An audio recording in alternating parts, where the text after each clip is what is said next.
વિશ્વકર્મા એ મહાન શિલ્પાચાર્ય હતા એવા વર્ણનો છે. શિલ્પ વિદ્યાની અનેક રચના અને પ્રચાર એમણે કર્યો હતો. ત્રીજો અવતાર કહ્યો વિરાટ વિશ્વકર્મા, એમાંથી પાછા બ્રહ્મદેવ, એમાંથી ધર્મ ઋષિ, એમાંથી પ્રભાસ વસુ અને એમાંથી વિશ્વકર્મા. એ વિરાટ વિશ્વકર્માનો ત્રીજો અવતાર અને એમનો અવતાર કાળ એ ઈસવીસન પૂર્વે 1000 વર્ષ પહેલાનો માનવામાં આવે છે એવો વિદ્વાનોનો મત છે.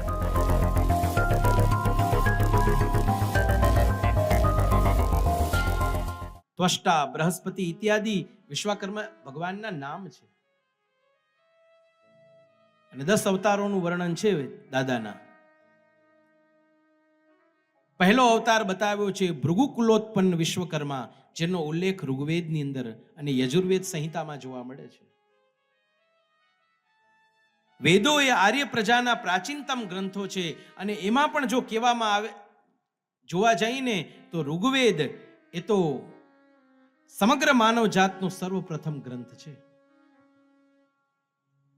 અને તેના રચના કાળ એને તો પ્રાગ ઐતિહાસિક કાળ કહેવાયો છે. એના વિશે કોઈ એક વાક્યતા જોવા નથી મળતી.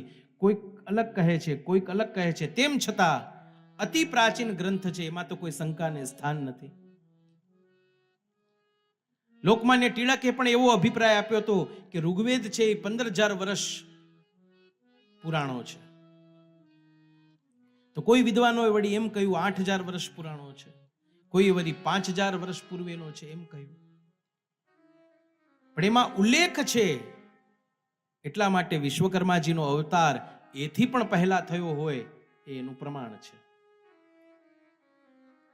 વિરાટ વિશ્વકર્મામાંથી બ્રહ્મદેવ, એમાંથી ભૃગુ, એમાંથી વારુણી ભૃગુ, એમાંથી શુક્રાચાર્ય, એમાંથી ત્વષ્ટા અને એમાંથી વિશ્વકર્મા એ ભગવાન વિશ્વકર્માનો પ્રથમ અવતાર છે. અને પછી એમાંથી 5 પુત્રો.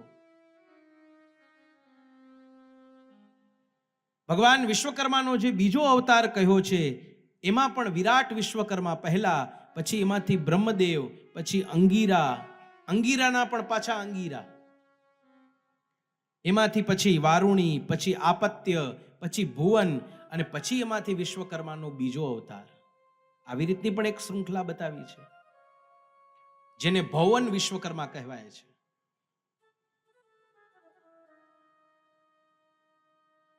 અને આમનો કાળ ઈસવીસન પૂર્વે 1500 વર્ષ પહેલાનો હોય એવું માનવામાં આવે છે. આ વિશ્વકર્મા એ મહાન શિલ્પાચાર્ય હતા એવા વર્ણનો છે. શિલ્પ વિદ્યાની અનેક રચના અને પ્રચાર એમણે કર્યો હતો. ત્રીજો અવતાર કહ્યો વિરાટ વિશ્વકર્મા, એમાંથી પાછા બ્રહ્મદેવ, એમાંથી ધર્મ ઋષિ, એમાંથી પ્રભાસ વસુ અને એમાંથી વિશ્વકર્મા. એ વિરાટ વિશ્વકર્માનો ત્રીજો અવતાર છે અને એમનો અવતાર કાળ એ ઈસવીસન પૂર્વે 1000 વર્ષ પહેલાનો માનવામાં આવે છે એવો વિદ્વાનોનો મત છે. આ વિશ્વકર્મા બ્રહ્મકુલોત્પન્ન કહેવાયા. એમણે પણ અજોડ શિલ્પ કૃતિઓની રચના કરી અને દેવોના રથાદિ આદિ શિલ્પ કર્મોના એવો નિર્માતા કહેવાણા. એમણે રચનાઓ કરી. ભગવાન વિશ્વકર્માનો ચોથો અવતાર આંગિરસ વિશ્વકર્મા એ વિરાટ વિશ્વકર્માનો ચોથો અવતાર છે. એનું વર્ણન મહાભારતમાં મળે છે. એમનો કાળ પણ ઈસવીસન પૂર્વે 800 વર્ષનો મનાય છે. પાંચમો અવતાર એ આચાર્ય વિશ્વકર્મા એ વિરાટ વિશ્વકર્માનો પાંચમો અવતાર છે. એનું વર્ણન વાયુ પુરાણની અંદર મળે છે. ઈસવીસન પૂર્વે 500 વર્ષથી પણ વધુનો સમય એમના અવતાર કાળનો મનાય છે અને એનું વર્ણન ભારત ઇતિહાસની અંદર જોવા મળે છે. ભગવાન વિશ્વકર્માનો જે છઠ્ઠો અવતાર થયો જગતગુરુ વિશ્વકર્મા એ છઠ્ઠો અવતાર. એમનો કાળ ઈસવીસન પૂર્વે 500 થી પણ અધિક મનાય છે અને એમનું વર્ણન સકલ અધિકારક નામક ગ્રંથમાં જોવા મળે છે. સાતમો અવતાર પ્રજાપતિ વિશ્વકર્મા એનું વર્ણન મૂળ સ્તંભમાં જોવા મળે છે અને આઠમો અવતાર કાશ્યપીય વિશ્વકર્મા એ આઠમો અવતાર એનું વર્ણન સ્કંદ પુરાણની અંદર જોવા મળે છે. નવમો અને દસમો અવતાર શિલ્પાચાર્ય વિશ્વકર્મા એ નવમો અવતાર અને બ્રહ્મકુલોત્પન્ન વિશ્વકર્મા એ 10મો અવતાર. જેમનો અવતાર કાળ ઈસવીસન પૂર્વે 500 વર્ષથી પણ અધિક મનાય છે અને એનું વર્ણન શિલ્પશાસ્ત્ર અને બ્રહ્મ વૈવર્ત પુરાણની અંદર જોવા મળે છે. આવા અનેક પ્રમાણો જોવા મળે છે. ભગવાન વિશ્વકર્માના જે આ બધા સંતાનો થયા, પંચાલ બ્રાહ્મણો, એમના અનેક પર્યાય નામો પણ જોવા મળ્યા. એક નામ એવું જોવા મળે છે વિશ્વ બ્રાહ્મણ. આ શબ્દ વિશ્વકર્મ બ્રાહ્મણ શબ્દ ઉપરથી ઉતરી આવ્યો છે. એમાં કર્મ શબ્દ નીકળી ગયો, એનો લોપ થઈ ગયો અને પછી વધ્યું વિશ્વ બ્રાહ્મણ. એનો ઉલ્લેખ સિદ્ધાંત કૌમુદીની અંદર જોવા મળે છે.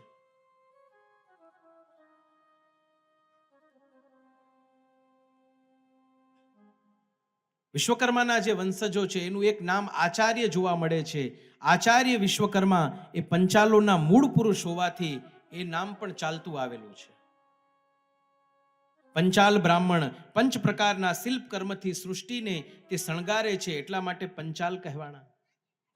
પંચમીહિ અલતી સહ પંચાલઃ પંચાલો નામ બ્રાહ્મણ આપણા સિદ્ધાંત કૌમુદીની અંદર જોવા મળે છે.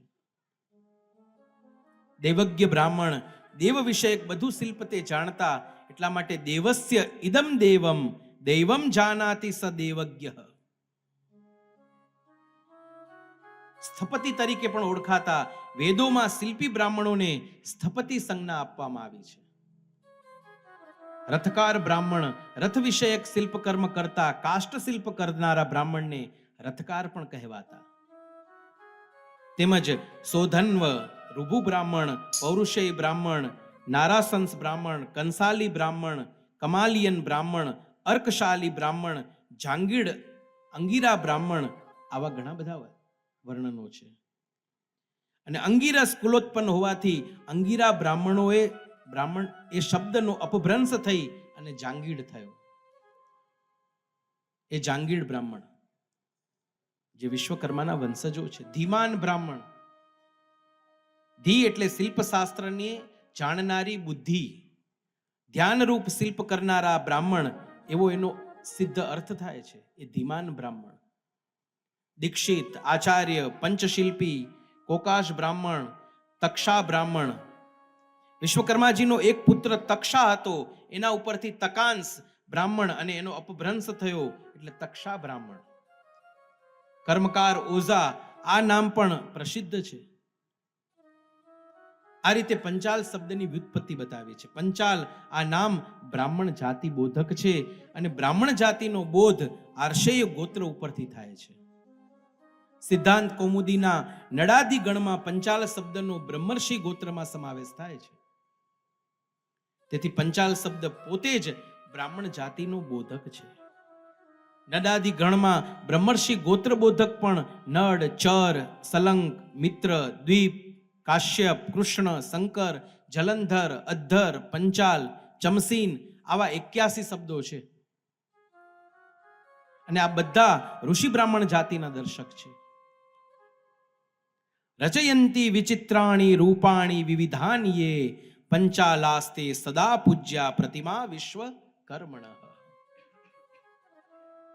ચિત્ર વિચિત્ર શિલ્પ કરનારા પંચાલોને નિત્ય પૂજ્યત્વ પ્રાપ્ત થાય છે અને તેમના પરંપરાગત ઉપનયનાદિ વેદોક્ત બ્રહ્મ કર્મો પણ પ્રાપ્ત થાય છે. 5 પ્રકારના શિલ્પથી જે વિશ્વને અલંકૃત કરે છે એ પંચાલ છે. ભગવાન વિશ્વકર્માએ પોતાના 5 પુત્રોને સર્જનની એક વિદ્યા આપી અને એ જગતની અંદર સંકલ્પ વિદ્યાના નામે પ્રસિદ્ધ થઈ, આલોચ વિદ્યા તરીકે ઓળખાય. અને આ વિદ્યા દ્વારા સંકલ્પ માત્રથી મનની અંદર જે પણ નિર્માણ કરે એ પ્રત્યક્ષ નિર્માણ થઈ જાય એવી એ વિદ્યા. સંકલ્પ માત્રમાં આપના વિચારોને આધીન એ નિર્માણ કરી શકે. અત્યારે હું મનમાં વિચારું કે અહીંયા કને મોટો ભવ્ય રાજમહેલ ઊભો થઈ જાય તો ઊભો થઈ જાય એવી વિદ્યા દાદાએ પોતાના 5 પુત્રોને આપી. અને આ વિદ્યા દ્વારા જગતની અંદર એ પૂજનીય બન્યા. ભગવાન વિશ્વકર્મા કહે છે આ વિદ્યા દ્વારા જ અમરાવતી, વૈકુંઠ, ઇન્દ્રાપુરી આદિ નિર્માણના કાર્યો મેં કર્યા છે. તમે પણ જગતના કલ્યાણ માટે, લોક કલ્યાણ માટે આ વિદ્યાનો ઉપયોગ કરજો. પરંતુ એક વખત એવું બન્યું કે જે દાદાનો પુત્ર શિલ્પી, એણે સંકલ્પ વિદ્યાનો પ્રયોગ કરી અને 1 યોજન લાંબો અને પહોળો દુર્ગમ કોટ નિર્માણ કર્યો. એને એમ થયું કે લાવ જોઈએ તો ખરા આ બધી વિદ્યા કામ કરે છે કે નહીં. મનમાં શંકા થઈ. 1 યોજન લાંબો કોટ તૈયાર કર્યો, પરંતુ એ કોટની અંદર બારી કે દરવાજા કાંઈ બનાવ્યા નહીં. અને આખા કોટની અંદર જે પશુ પંખીઓ હતા એ બધાએ ભૂખ અને તરસને લીધે અકળાવા લાગ્યા. એની ચીચિયારીઓ દાદાના કાને પહોંચી. દાદા ત્યાં પ્રગટ થઈ અને બધાને મુક્ત કર્યા છે. અને દાદા કહે કે તમે મારી વિદ્યાનો દુરુપયોગ કર્યો. હે મારા પુત્રો, તમે બધાએ આ વિદ્યા તમને તમારી નાશ થાઓ. જે વિદ્યા દાદાએ આપણને આપી હતી એ વિદ્યાને આપણે સંભાળી ન શક્યા, એટલે એ વિદ્યા આપણી પાસેથી જતી રહી.